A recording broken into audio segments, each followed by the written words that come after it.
when their usefulness has begun to dissipate. Everyone could see the pictures, the body language, and even the actual language of Zelensky, the president of Ukraine, who had been badly let down by those that had encouraged, armed, financed, propagandized for this ruinous war, which has cost the lives of hundreds of thousands of people, cost the treasure of hundreds.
Biden had dragged himself out of his bath chair, away from his precious auto cues, which he can't even now read properly, cogently, and traveled to Britain, where he unforgettably inspected the guards at Windsor Castle in a way that will live long in the memory.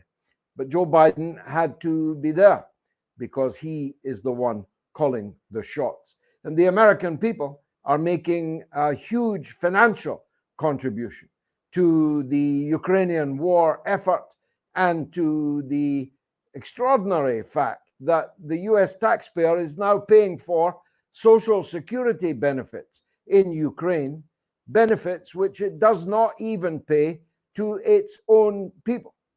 The signs are that in the United States, people are beginning to wake up to the extraordinary reality of hundreds of billions of dollars being given to a faraway country in Eastern Europe, of which they know little, could not place on a map, and if you really forced them to, would have to admit they don't care which side of a line, Kupiansk, or any long list of unpronounceable, unspellable foreign names, which is what this conflict is currently being fought about. But the European public has already paid.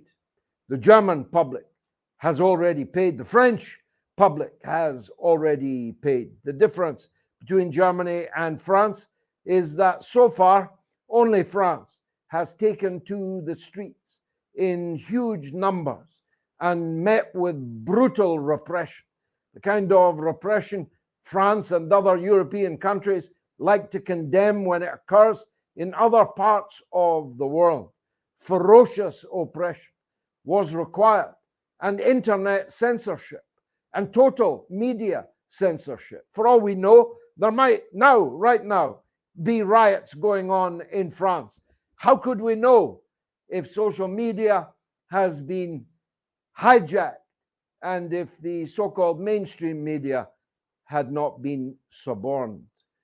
But it will not stay quiet for long in France.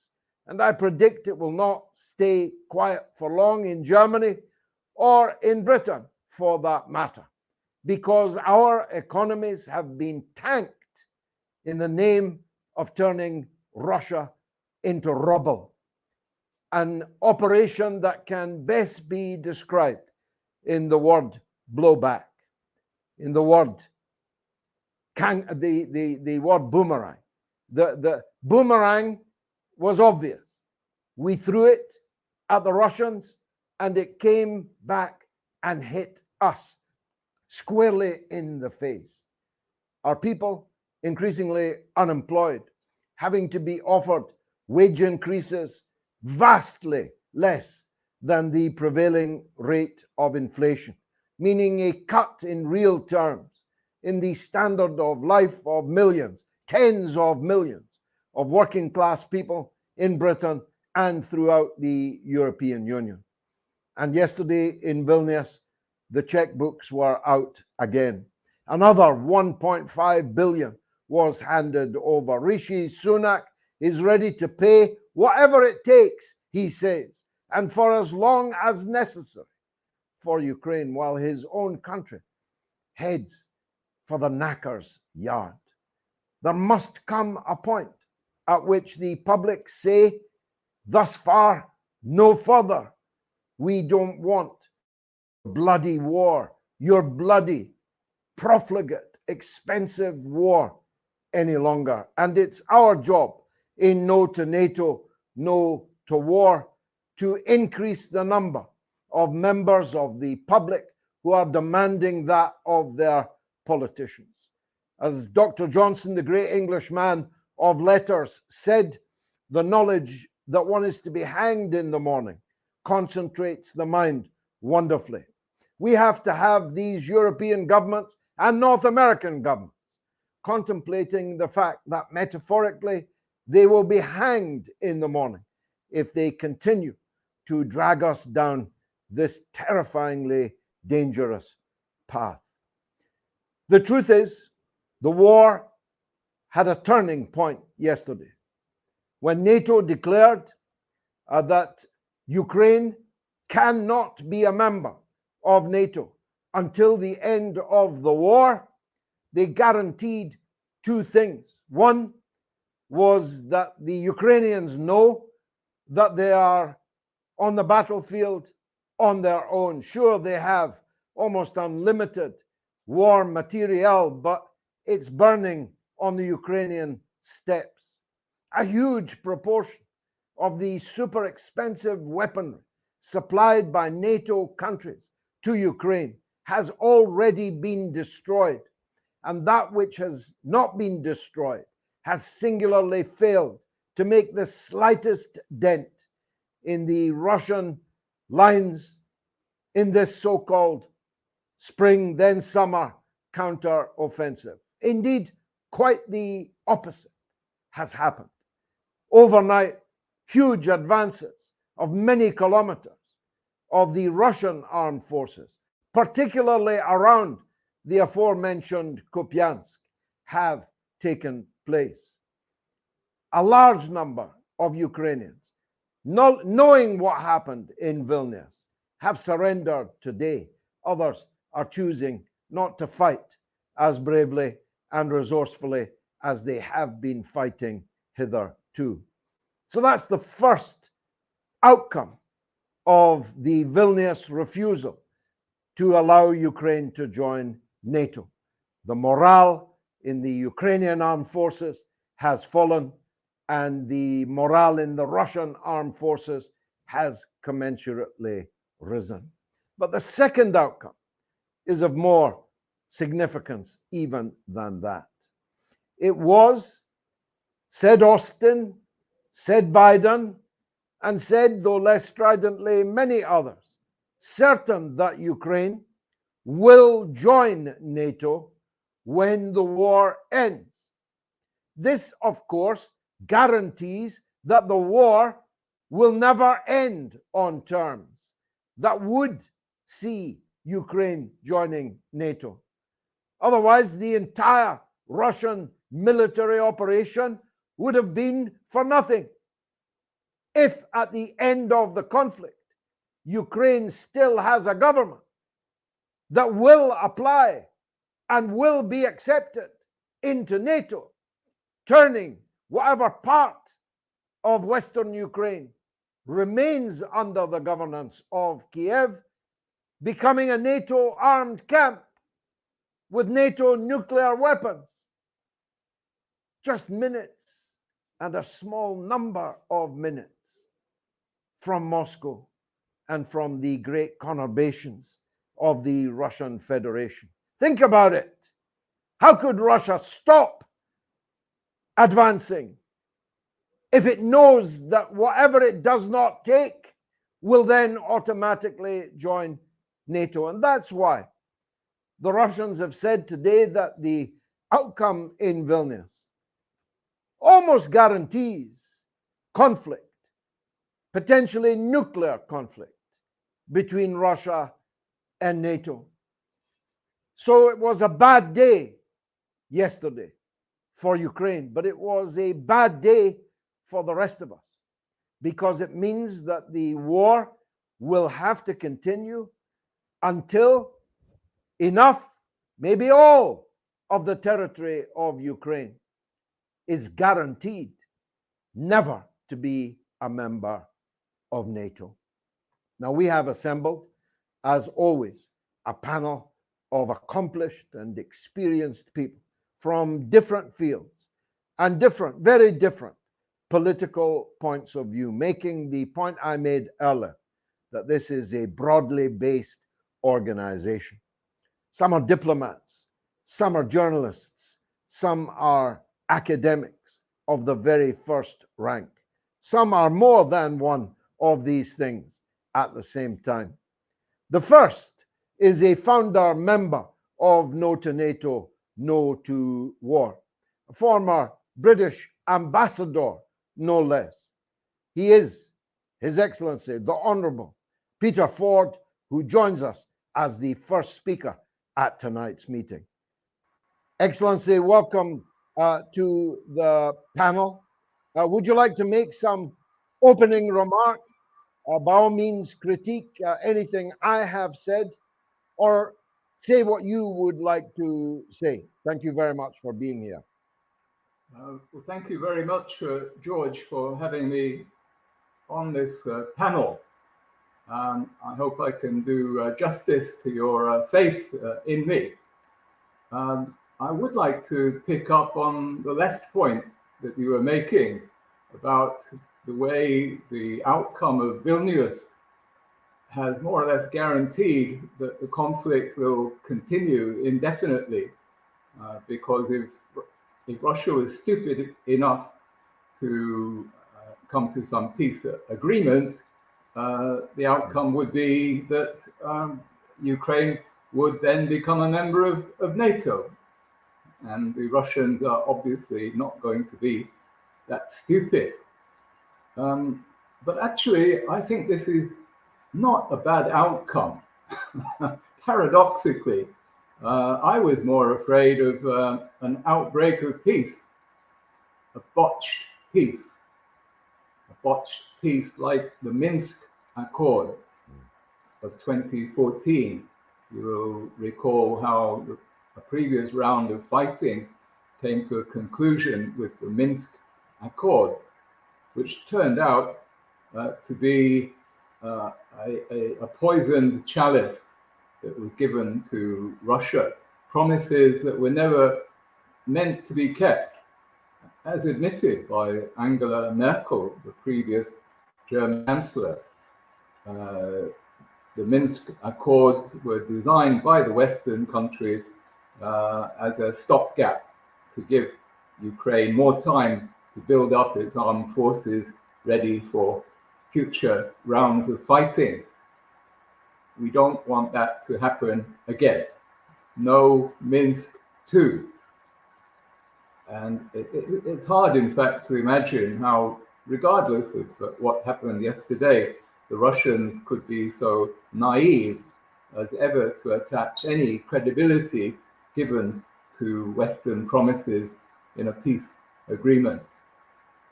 And in the background, let's remember another historical precedent, the botched Versailles Agreement after the First World War, which carried the seed of an even greater conflagration, leaving an irredentist state, Germany, determined to claw back on the battlefield what it had lost on the negotiating table. And what we definitely do not want is for Ukraine to end up in that position, having signed a kind of phony peace deal, but irredentist because it wants to claw back what it sees as lost territories, and determined to do that by force of arms, possibly backed even more by NATO. So I think actually Vilnius was not that bad, paradoxically. It was bad enough, but it could have been worse. That we have avoided, for the moment anyway, the risks from Minsk II, a botched peace agreement. What we're heading for, I think, is something more along the lines of the Korean armistice. The two sides back in the early 50s fought themselves more or less to a standstill, a stalemate, and that this fragile peace has held very successfully, as it happens, for 70 years. Let us hope that something similar might be the outcome in Ukraine. But what would be, in such a frozen conflict scenario, what would then happen, presumably, is that Kiev would apply to join NATO and NATO would accept it, at least based on the statements yesterday. Legally, diplomatically, there's a big difference between a ceasefire and a final peace agreement. In military terms, also, a ceasefire is something temporary. The state of belligerency would continue as it does in Korea. You can have an armistice is simply a rather grand term for a ceasefire, but that's what it means. And I'm sure that Russia will be skillful enough. Their diplomats are the best in the world, in my experience, to avoid Western traps.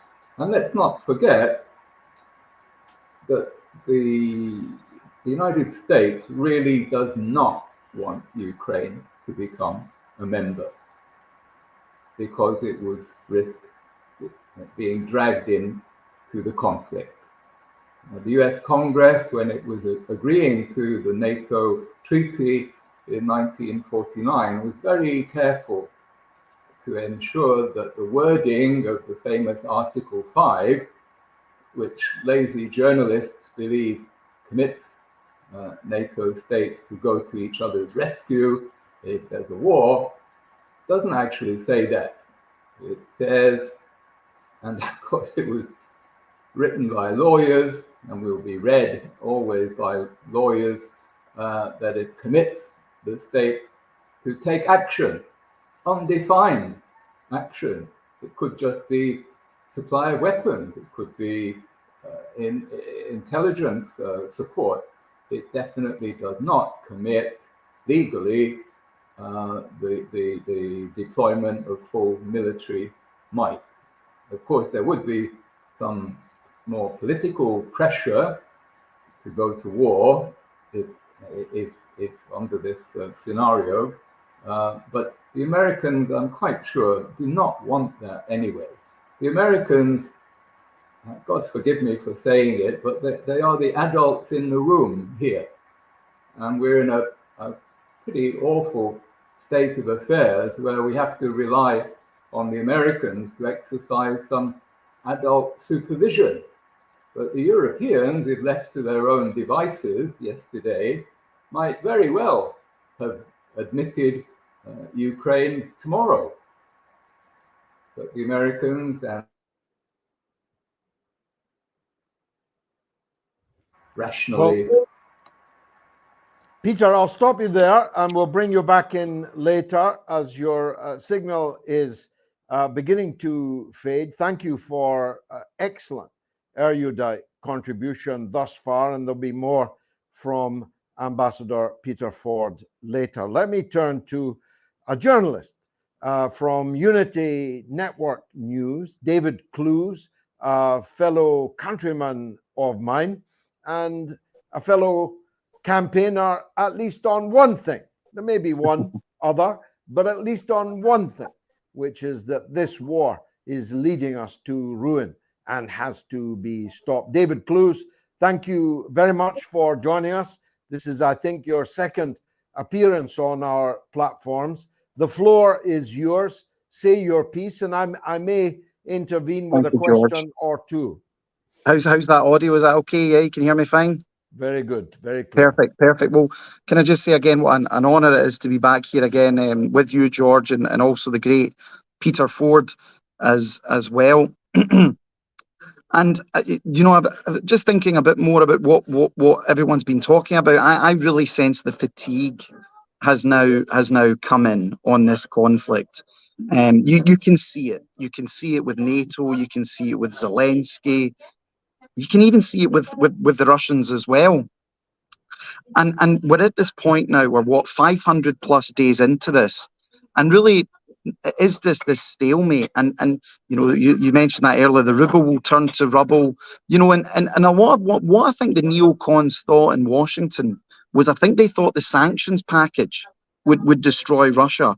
I think they thought when they kicked them out of SWIFT, they froze their current foreign currency reserves.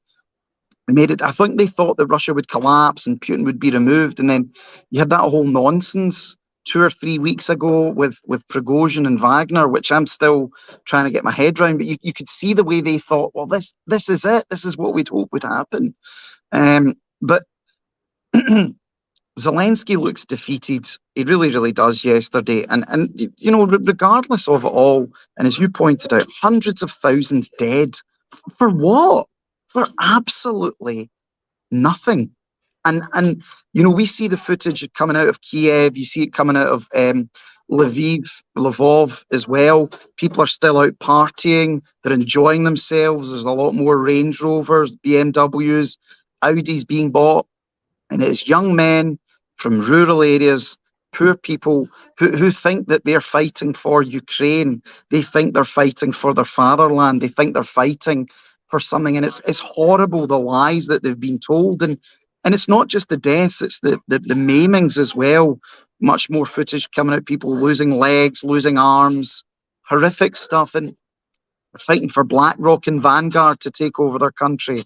They're fighting for Zelensky to have his place in the international stage. It's vile. And, with NATO yesterday, and the hatred I now have for NATO, that is a mafia. Do you know what's worse than a mafia organisation? It's worse. They were there yesterday and all smiles and celebrating. And I think, as Peter pointed out, it would be interesting to see how ironclad Article 5 actually was. Whether if push really came to the shove, they would come to each other's rescue and they would fight. But my experience usually is when people reach these high points of hubris, that's the high water mark, and it is downhill from here. So I hope we can get a quick end to this conflict. You see a lot of tension now. That the Ben Wallace statement, I think, was quite telling. Now, I don't know whether he said that about it's not an Amazon list, whether that's to try and appease the electorate, who obviously is getting a bit angry, a bit of pushback, or whether it's actually real, whether they're actually looking, saying, this guy's completely ungrateful. We've tanked our economies. We've sent them all, and they're still demanding more. So we'll need to see. But I think everything you said, everything Peter Ford said about how this will all look in the end is true. It's what's going to happen over the next 100 to 200 days. This counter-offensive has been an absolute disaster. You've got NATO equipment destroyed. They've achieved absolutely nothing except death. And it's just a dreadful situation. And again, it's utterly shameful that this conversation that I'm having with you and Peter and George is only being held here on social media. It's not a debate that's been had within the mainstream media. Total suppression, because at least during the Iraq War, there was discussion of what was going on. There was a debate. Obviously, they didn't listen at the time, but there was, whereas now, nothing, completely shut down. And it is abysmal, because I think they know the truth, that if people really got a sniff of what was going on in Ukraine, the real reason why this conflict is taking place, what is really was going on, public support for it would just collapse. So that's what I've got to say tonight, George. It's a very powerful contribution. I just want to press you on the Ben Wallace thing. The perception that Ukraine is a simply insatiable devourer of our money, America's money, our money, Europe's money, must now have grown amongst the public, or Wallace would not have made that statement. I'm sure that you are right in your analysis that he was trying to appease the electorate. This is a man who takes your money, doesn't even thank you for your money, and as soon as he's taken it, is demanding more money. And this was, I think, a telling statement from the British Defense Secretary Wallace, as was Zelensky's sarcastic reply. I'll remember to phone Ben Wallace every morning and say thank you. This indicates tension between bosom buddies, and that must be because they can read the runes inside public opinion, don't you think? Well, again, with Zelensky, anyone that is lionized like that is made out to be this superhero when it couldn't be further from the truth. That the pillars of sand are going to collapse very, very, very quickly. And I mean, I can't think of people in history who have actually despised as much as Zelensky, because he is so out of his depth, and he has been played like an absolute fiddle. Now, say what you like about Gaddafi, Saddam, the way the West courted these people. These guys were serious statesmen. They weren't fools. Whereas this guy, I think he will go down really as one of the tragic figures in history. And in years to come, people who are a Ukrainian or whatever exists left of Ukraine will spit whenever the name Zelensky is heard. Well, I urge everyone to watch Scott Ritter's new film. It's in 2 parts, called Agent Zelensky. And it's an eye-opener, even for those of us who thought we knew everything there was to know about Mr. Vladimir Zelensky. I mean, he was brought up speaking Russian. He pretends he doesn't. It's better than he does. Vladimir. Now he's Volodymyr. It's crazy stuff. David, thank you for that. Thanks, Let me bring in the third speaker, George Szamuely, who is my favorite academic. I don't have many favorite academics, but he is definitely number one. He's a frequent guest on my television show, the mother of all talk shows, and always acquits himself so powerfully. He's based in Budapest in Hungary, the only country in NATO, the only, well, maybe Turkey would be a slight exception, but only yesterday, not today, and maybe not tomorrow. But Hungary is the only consistent EU and NATO country to be trying to bring this war to an end. And so it's a pleasure, George, to welcome you from Budapest. Thank you, George. The floor is yours. Well, it's very interesting. I mean, what NATO has always been good at is propaganda. It's brilliant at public relations. So it's managed to fool the world for now almost 3/4 of a century that it is a defensive organization. But let's recall history. NATO was founded in 1949, a full 6 years before the Warsaw Pact. So NATO justifies itself, well, we have to defend Europe against the Warsaw Pact. Well, the Warsaw Pact didn't come into existence till 1955. And who were the signatories of the original North Atlantic Treaty? Well, we have Iceland and Italy and Portugal. How were Iceland, Italy, and Portugal under any kind of threat at all against the Soviet Union?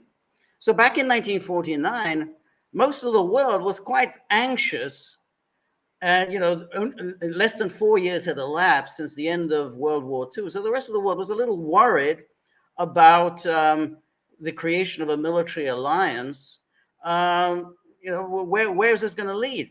So that's why right in the first article, Article 1, NATO made this declaration that NATO member states commit themselves to resolving all disputes they may be involved in with non-NATO member states in exclusively peaceful means. Now, of course, NATO has never done that. And it's essentially created the very conditions that he was supposed to be fighting against. Because, of course, how did the Soviet Union respond to the creation of NATO? Well, it consolidated itself in Eastern Europe. And then when NATO inducted and rearmed West Germany into NATO, the Soviet Union responded by creating its own rival organization, the Warsaw Pact. The Warsaw Pact was a response to NATO. It wasn't the other way around. And that Article 1, which is, there it is, the pride of place, far more important than Article 5. Everyone only talks about Article 5. Article 1 is most important. That Article 1 has been violated by NATO repeatedly.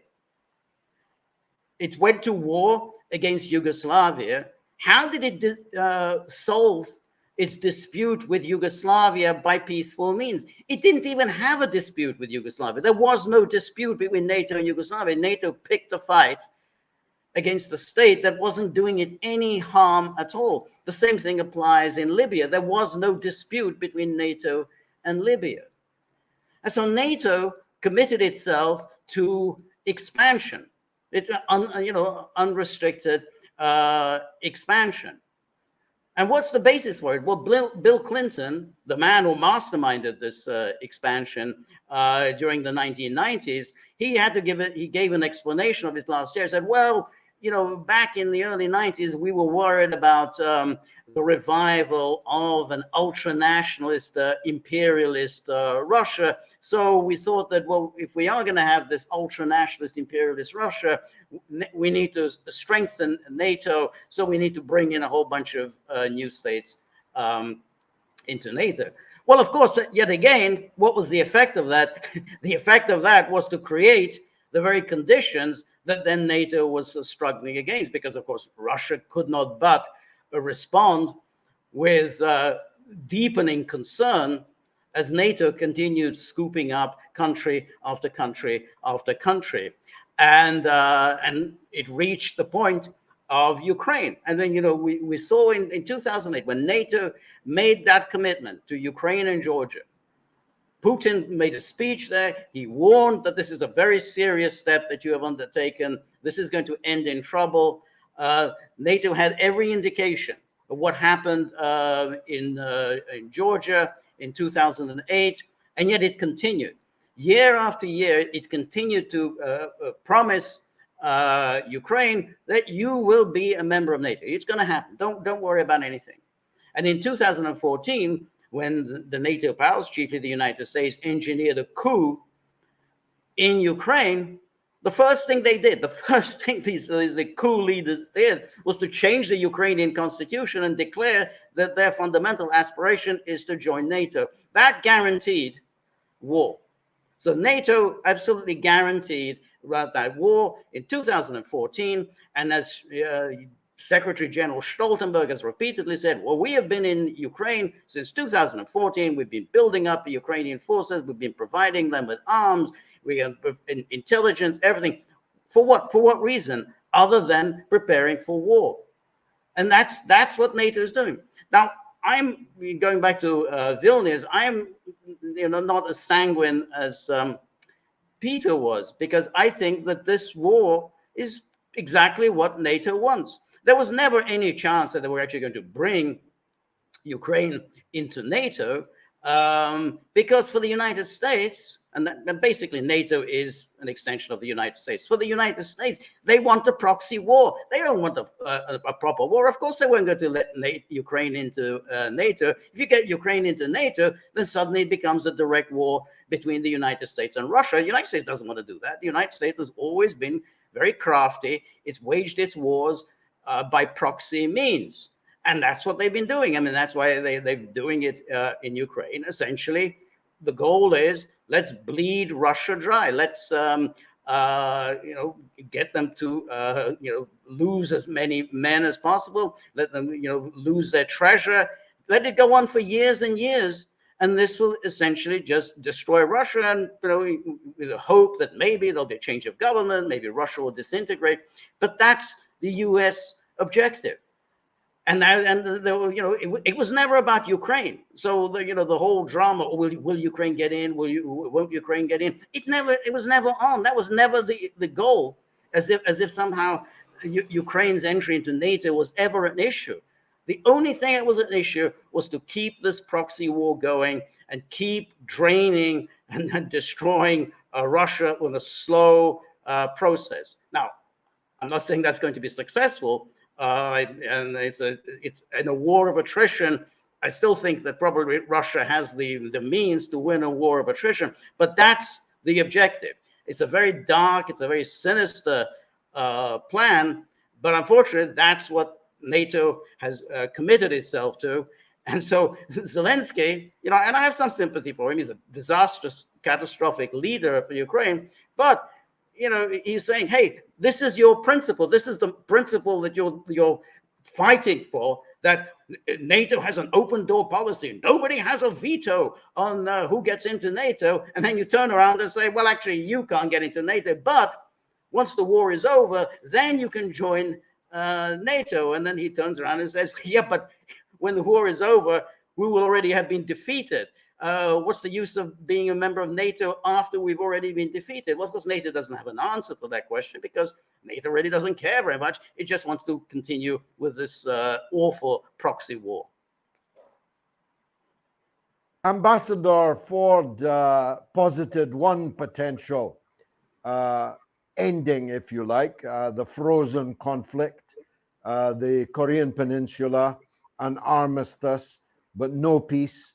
So a state of no war, no peace between North and South Korea as being a possible outcome in this. I posit a different one to you, which is, given my view that Russia cannot possibly allow the current regime in Kiev, with its pattern of relations in the world, to continue to exist when they stop fighting. And therefore, the future I see for any Western Ukrainian entity, however big, however small, it may turn out to be very small indeed, and landlocked. I see Western Ukraine as the new East Germany, a buffer between Russia and those self-declared or certainly obvious enemies of Russia on the other side of the Ukrainian border. Which of these two, or by all means posit a third way, do you see this ending in? Well, I'm much closer to your position than Peter's, because I don't think there'll be any kind of an armistice. I don't think there's going to be any kind of negotiations. I just don't see any basis for sitting around the table and thrashing anything out. It's obvious that Russia cannot just simply stop fighting. So it has to keep moving forward and ensure that whatever is left of Ukraine cannot ever pose a threat to Russia. So I think it will be landlocked. I think that their objective has to be to take Odessa. The plan, I think, for regime change, I think that's off the table. They were hoping for that right at the beginning. That didn't happen. So there's just going to be very little left now. And then essentially Russia will turn around and say, okay, this is all you've got. Take it. If you want it, you can join NATO, but essentially it's useless to you. It has no outlets to the sea. It's just a piece of territory.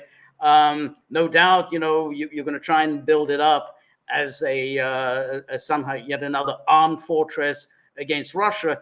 But that's not going to happen for a long time. This rump state that will be handed over to NATO won't be in any position to fight any kind of a war for at least a generation. So I think that's probably where it's going to go. I don't think there's going to be any kind of a negotiated outcome. I think Russia is just going to have to take that much more. They can't allow any kind of a serious military threat to them. And I think if they allow Ukraine to have any access to the Black Sea, that will be a major threat to Russia. Thank you, Professor. Let me go back to Peter Ford, Ambassador Ford, to, of course, give him the chance to respond to that. But also, Peter, if you will, deal with this point. I was struck by one of your phrases, that the Americans are the adults in the room. They were also in the Libyan conflict. It was Cameron and Sarkozy that were dragging the American government deeper and deeper into what Obama now says was his biggest mistake. And maybe in Washington, they don't want a repeat of that. How did it come to pass that the Foreign Office in which you served once, after a fashion, a temple of sagacity, of experience, of centuries of colonial rule and practice, and so on? In other words, how did our government get so stupid? Well, I think you answered your own question, George, by using the word colonial. Our thought habits remain stuck in the days of the empire. Britannia rules the waves, and waves the rules when it suits also. But the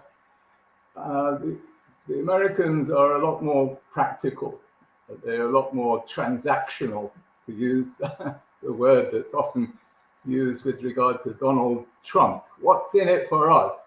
America first. But the British, with our traditions of the charge of the Light Brigade in Ukrainian Crimea, are well, dolts, fools. We charge after pointless targets, and sometimes we get our way, as we did with removing Gaddafi. And let's be honest, it didn't cost us very much. But we failed when we tried to overthrow Assad. But again, we got away with it. It didn't cost us very much. And I suppose today we're quite happy to see Zelensky leading his charge towards the Crimea, and thousands of his soldiers are falling. We are paying something of a financial price, but our government seems to think that it's on to a bit of a winner with the public. Which brings me to Zelensky and George Wallace. I think Vilnius showed Zelensky in a new light. I think David was making this point. He looked a bit pathetic. For the first time, he looked like a bit of a clown, or really quite a bit of a clown. How come he gets away without wearing a suit and tie? His soldier persona is beginning to grate, and he looks like the comedy actor that he really is. He looked about as welcome in Vilnius as if he'd been Hugh Edwards showing up, the disgraced BBC presenter. Many of them were cold-shouldering him. And George Wallace's cruel expression, I think, will be stuck to Zelensky from now on. He's going to be the Amazon shopper. The Amazon shopper. I think that's a good nickname for him. The guy who thinks that the NATO countries are just a big warehouse that he can plunder at his will. But there again, I noticed the Americans are more cautious than the Europeans. While the Germans allowed their much touted Leopard 2 tanks to enter the fray and be tested and found wanting, because many of them have been destroyed by IEDs, improvised explosive devices in the minefields. The Americans have been smart enough to keep the F-16s always just over the horizon. And I would take a wager that this time next year they'll still be just over the horizon. For more than one reason, but one is that the F-16s have never been tested in contested battle. They participated in conflicts like Syria and Libya, but those were turkey shoots. They weren't going to be shot down from the ground by something like the air defenses that the Russians have. And I think the manufacturers, if not the government, the administration, don't want to see their bestseller actually put to the test. Very interesting indeed. Thank you, Peter, for your contributions. David Clews, on that very point, if you like, Peter's last point, the Ben Wallace incident definitely illustrates, doesn't it, the extent to which patience is wearing thin with Zelensky. Peter made the sartorial point, a very good one. His wife is wearing a $10,000 Louis Vuitton, but he's still wearing that T-shirt he's been wearing for the last 500 days. The scowl on his face when he was turned down was unbecoming, undiplomatic for sure. What do you think the parliamentarians, the British parliamentarians, the members of the Conservative government really think about Mr. Zelensky?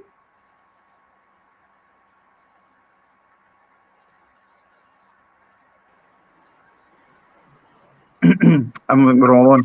I think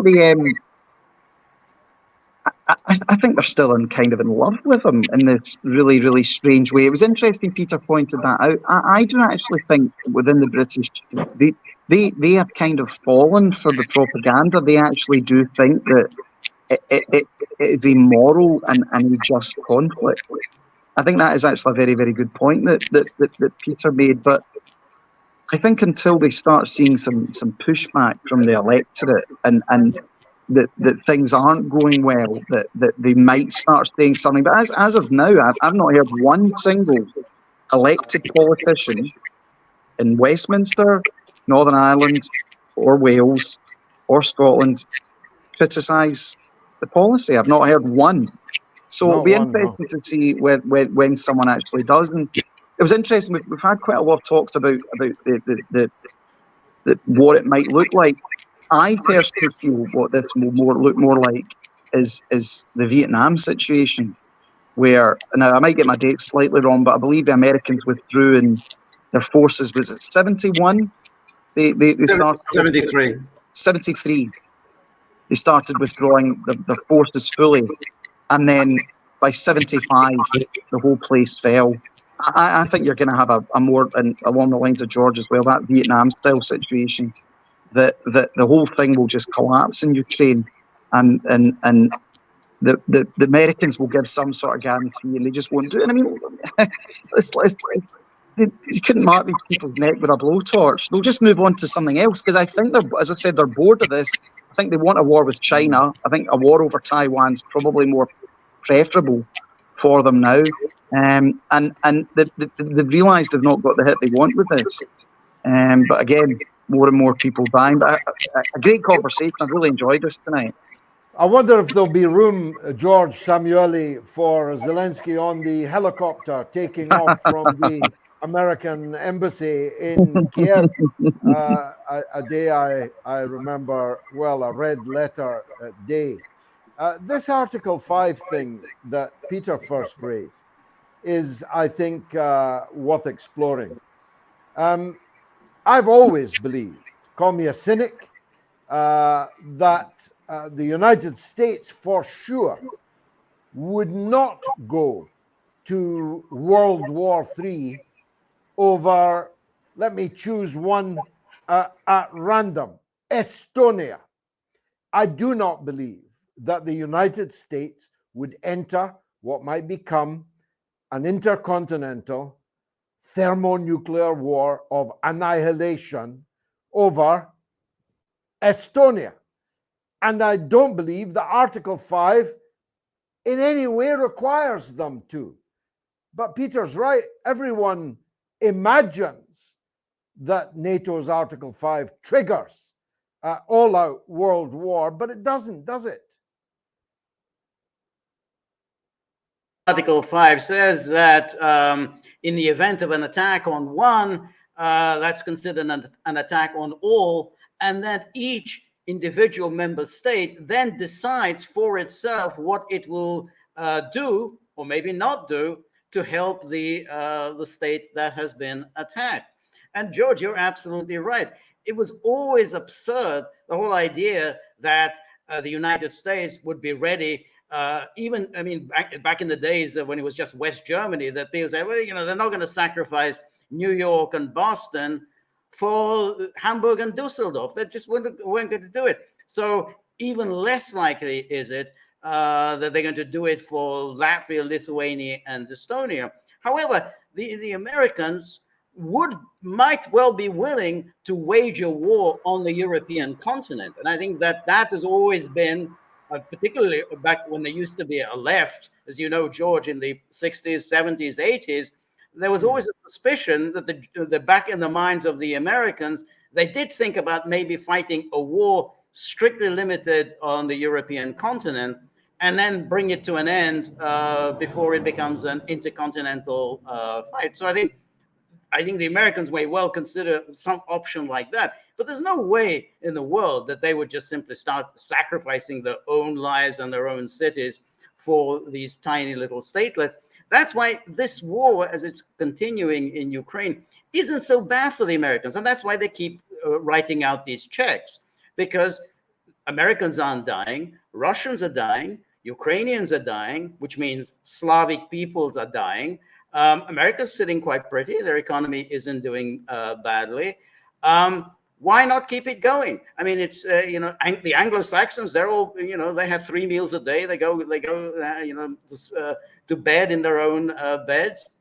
So it's the people that they fundamentally don't like, with the Slavic peoples, who are killing one another. It's a tragedy, but for the Americans, it isn't so bad, and that's why they're happy to keep it going. And I think many people keep, like Ben Wallace, they think, oh, the Americans, the right, the right wing isolationists might come to power, and they might suddenly say, enough already.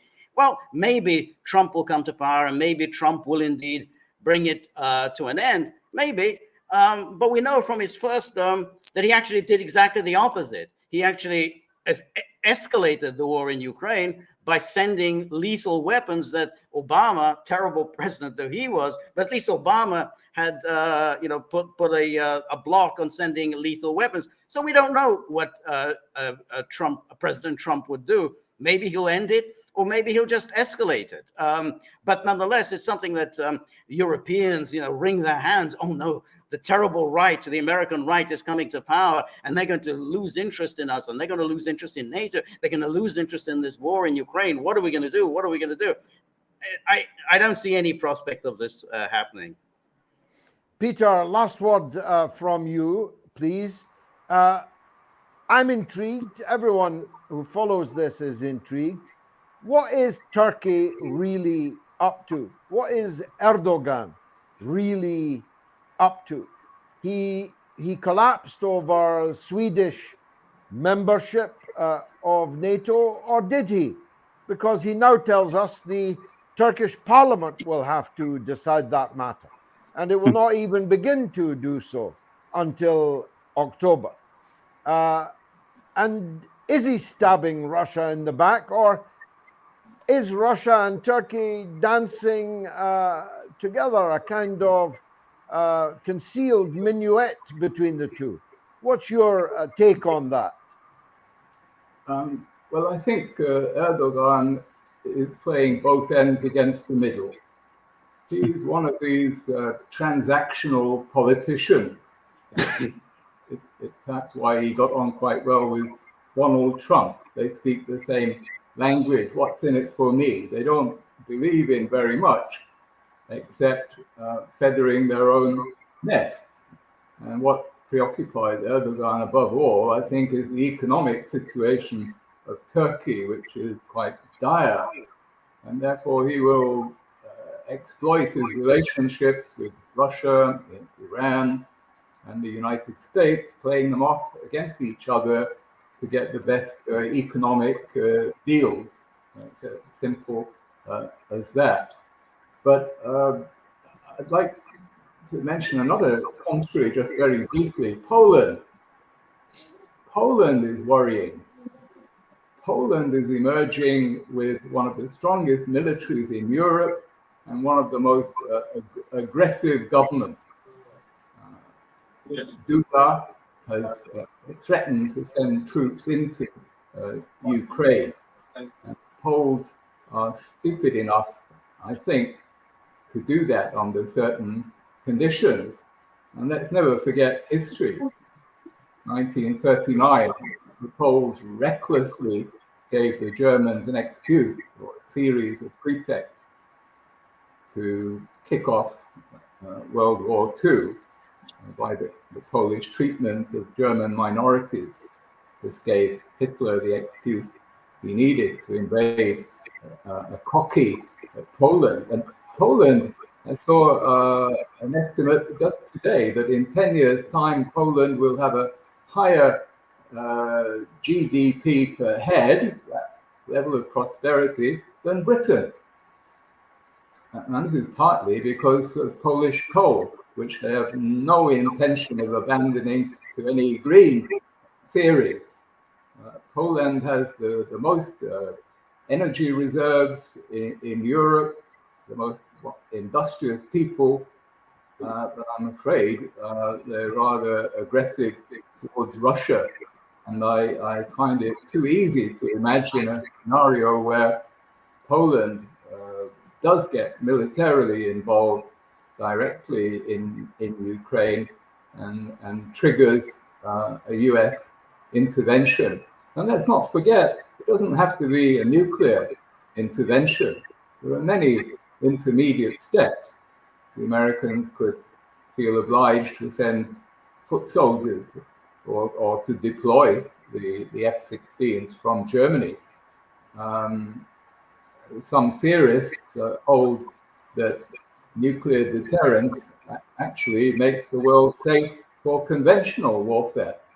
Mm-hmm. I hope we're not going to see that theory put to the test in Ukraine.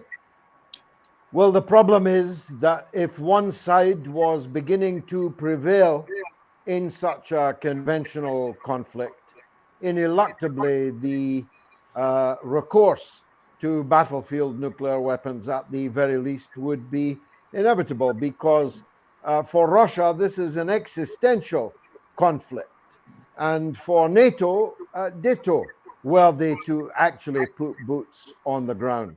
If they put boots on the ground and the Russians gave them a bloody good hiding, what would NATO do then? They would have to reach for bigger, more explosive sticks. Look, we could go on all night, but we'll be back again with another meeting fairly soon. So let me thank everyone who watched, who contributed, and who spoke at the meeting. Ambassador Peter Ford, David Clews, and Professor George Szamuely. But above all, a big thanks to you, the viewer. Spread it, share it, and draw everyone's attention to the vital importance, please, of no to NATO, no to war.